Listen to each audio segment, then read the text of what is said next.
shamanic practitioner.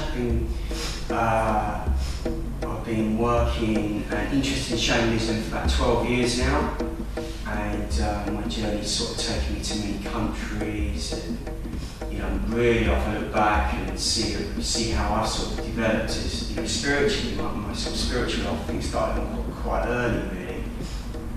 I used to have lots of mad dreams when I was a really little boy, and I'd sort of like run into my mother, I'd sort of like waking her up,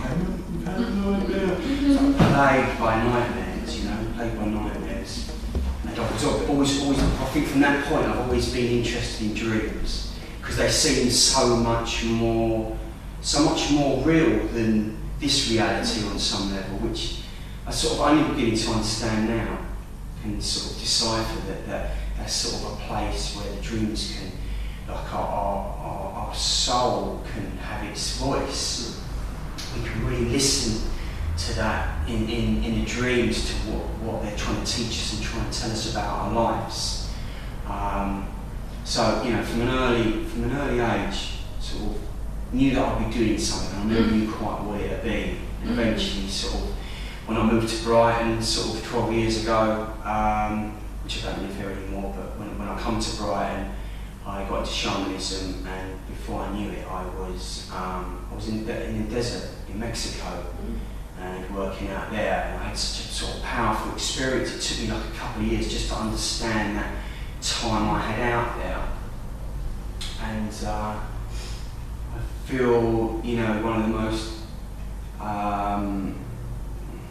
one of the hardest things within shamanism is bringing that other world back into this life. The integration, which is a big subject in itself, and I'm not really here to talk about that, but I'll touch back on that. So what I'm going to do, I'm going to talk a little bit about what shamanic healing is. I know you've had some sort of shamanic experiences, and what's your name? Martina. And you've had some sort of, are you interested in shamanism, or? I mean, I'm just, as I said, I watched a few videos about it on that website, and I'm sort of interested in, because I myself am doing a counselling course, so I've just done hypnotherapy, and which is part of the course, but another 2 years kind of coming, so I'm kind of interested in healing, spiritual healing. Okay, well that sort of taps into shamanism. Yeah. So, what is shamanic healing? It's like, it's a really good question, and shamanic healing is this really old earth-based tradition where the shaman will seek to find out what is out of balance in our lives, and that can be like anything from some sort of some sort of bad words from someone in the past which we've sort of somehow carried with us, or it can be like the other end of the spectrum. It can be like quite traumatic, abusive sort of things that have happened in our life, whatever they are. If they're being knocked over by a car, or how somehow those experiences, the human spirit to get through that, the strength to get through that. I think people, they go into the spirit world, and sometimes that part gets lost out there. That part will get lost of that experience, although we sort of remember it. There's part of ourselves in the healing process goes into the spirit world in a natural way. And I think even my dreams as a child, I was looking for something in the other world. And I think we all do that in our night dreams, even our daydreams when we're walking on the street, and have, all of a sudden, do you ever find yourself like you've reached a point where you're like, how did I get here? That's what happens in hypnosis. Right. When you go into hypnotic trance, that's what basically. And you sort of, how did I get here? I'm sort of like, how did I not get knocked over? And is this safe? Is this safe to sort of do this? So I feel like in illness, this is what happens to part of ourselves. And I think, my understanding is that illness is a lot of negative patterns, and I think eventually that if they're unresolved and the patterns become more deeper and deeper ingrained, eventually the illness sort of works its way through the sort of energetic bodies, and finally it comes to the physical. So we have physical discomfort. It's like the body's trying to tell us something, trying to give us messages of like, look, there's something wrong. You know, and the Western way now is to go and get sort of painkillers. Absolutely, like I injured my arm not long ago because I also work as an oak timber framer, and I hammer on chisel, big chisels, we do a lot of hammering, and I've injured my elbow and my wrist. And I was like, come on, I need to so I put a strap on it. You know, I still worked with what Western ways are. You know, we don't totally rule them out. You know, and anything it's like that. It's part of the picture. You know, what does holistic mean? It means the whole. We look at everything. You know, mental, spiritual, physical. All those things need to be looked at on healing.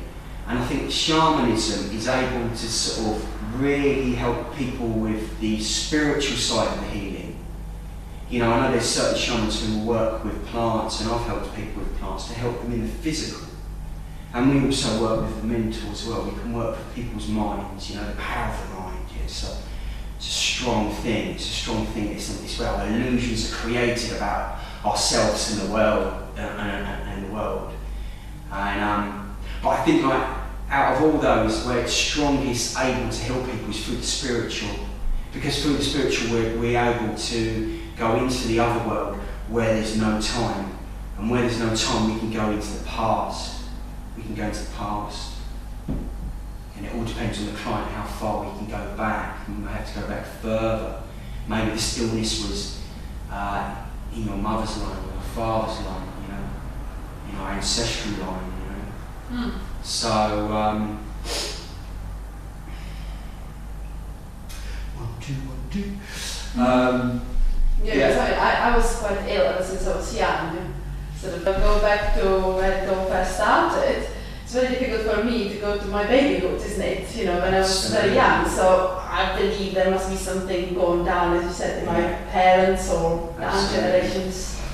You know. A chronic disease. Yeah, that's what I thought. You know, oh really? Yeah. And I'm sort of working through like more and more people coming to me like this now, and although they do like massage and other stuff to sort of help the body, because the body's got to rejuvenate, hasn't it? Do you know what I mean? Through massage, maybe it's through like, you know, chemotherapy still. You know, I don't recommend that, but I've heard of stories.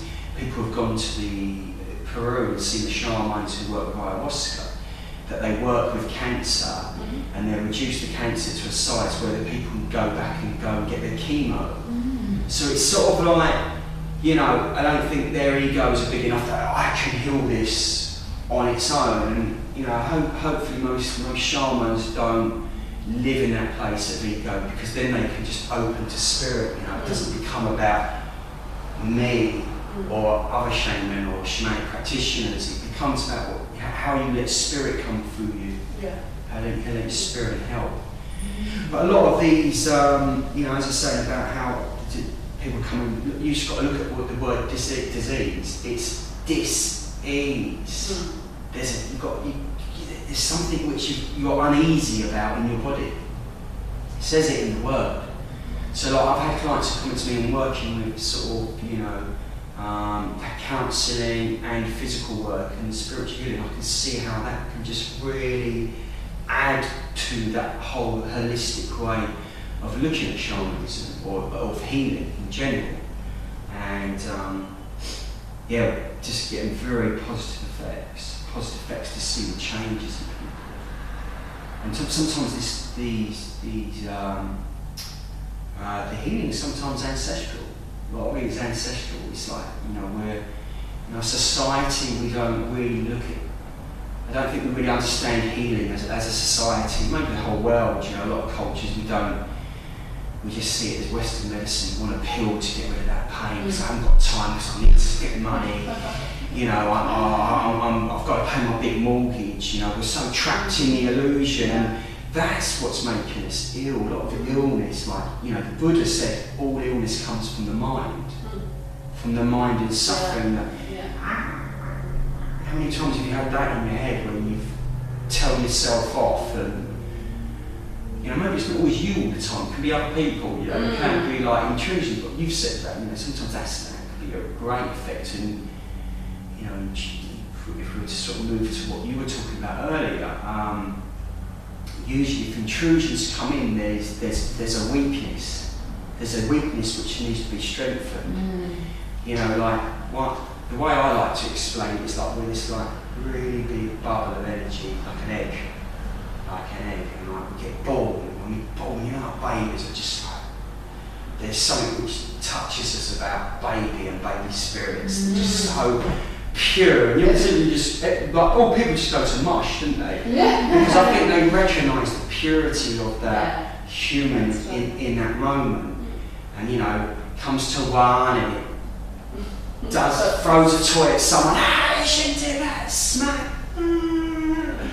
And you know, with good mentoring, the child can understand that's not a great thing to throw things at people that harm other people. Do you know what I mean? But like maybe like they get smacked, and that's a memory or a little wound they get. Do you know what I mean? And I think, you know, we go to school, we get maybe, you know, all the experiences which school encompasses, and then we go through puberty and our changes from boys to women. I know a few have. Go through those sort of, you know, rites of passage. And again, it's quite traumatic being human in its essence, I think. And I think that's why these indigenous cultures, there were shamans and shamans and healers, women and men. You know, mainly women actually. A lot of healers, women, especially in our culture. It's really the witches. You know, the witches that were sort of like, they got sort of wiped out more than anybody in Europe by the Inquisitions and that. And you know, so life is trauma. Slowly over life, we get all these hits and knocks, and you know, if we've got the right parenting, the right mentoring, and you know, elders to sort of talk to our problems, we don't have to maybe live in that trauma of that issue. We have someone to go and talk to. But a lot of the time in society, it becomes like an inward fight with that particular issue. So all of a sudden, like we've got these little holes and, you know, little wounds, and we're sort of like, we just can, you know, life, we seem to be in this rut, and, you know, so you can understand how, you know, we can become wounded so easy, this energy, in this bubble. And in shamanism, we'll look to sort of, to those links, we will look to start to heal. Like if there's a big sort of a scar here and it's open, we'll look to just to sort of sew it up, you know, sew it up and block it up. So I think if someone comes for healing and we're able just to sort of like, that issue doesn't becomes more, there's some understanding can be brought around that, and the pattern can be seen. We can learn to block that up, and we go out to life, and we're sort of all of a sudden we've repatterned ourselves to the outward pattern, and it's like life has to readjust itself to us, you know, maybe friends or job, or, you know, life wants to repattern. It wants to sort of, because we, you know, what we reflect out to reality is what we receive, even energetically. Even those secret thoughts, those dark thoughts, you know, those positive thoughts as well. That's what we give out to the world, and like when we change something, the energy matrix of this reality wants to compensate for that. So like an opportunity, a new job opportunity might arise, or that ex-partner who you realise wasn't doing you any good, suddenly like they move away from that, you know. So that's the way I see the energy bubble, and how shamanic healing can help us in that. Any questions? Nadia said that hollow, I think hollow. She said she thought that the first time she saw me, and then she's seen since. Like I'm hollow, like the energy bubble's got like a hole in the middle. Oh, interesting. Sounds weird, doesn't it? Yeah. Did she fill it in? Really? No, she said I should go on a sample treatment. I didn't book one straight away. I thought I'd leave it a while and see how it felt. Sounds quite drastic. Yeah. But these holes, like, it's exactly what I was talking about, the energy bubble. It's like we're just leaking. So it's like we need to become more powerful, and I don't mean powerful in I am not, sort of society. I'm powerful. I have power over people or anything. It's about our own personal relationship with our own energy, our own power. So I think when we sort of sew these parts back up, it's like, right. It's like we're just leaking energy otherwise, and we're not in a line with our purpose, our life's purpose. It all begin to sound a bit sort of, hippy dippy, but it's like whatever our purpose is to be, if that's to take a really job, whatever job we desire, do you know what I mean? Like that deepest desired job we've always felt like we needed to do, even if it's like to go to war, like some soldiers, that's their destiny. Their destiny to fulfill that, So yeah. Much to do with people's peace, would they? They wouldn't be able to fulfill their destiny if there was peace in the world, would they? Well, yeah, we'd be out of balance if there was peace. I think tribal wars have always happened. I don't understand. I think the reflection of all the wars in Libya, it's just a war in our own minds. Yeah, of course. I thought sometimes it's so easy just to sort of reflect that and go, it's the war of the world, but I think we sometimes have to look at our own battles, our own fights for ourselves. Do you know what I mean? All the suffering comes from the mind. So what I thought I'd do, I might just give a little demonstration of a little bit of energy work. Do you want to come and sit down there?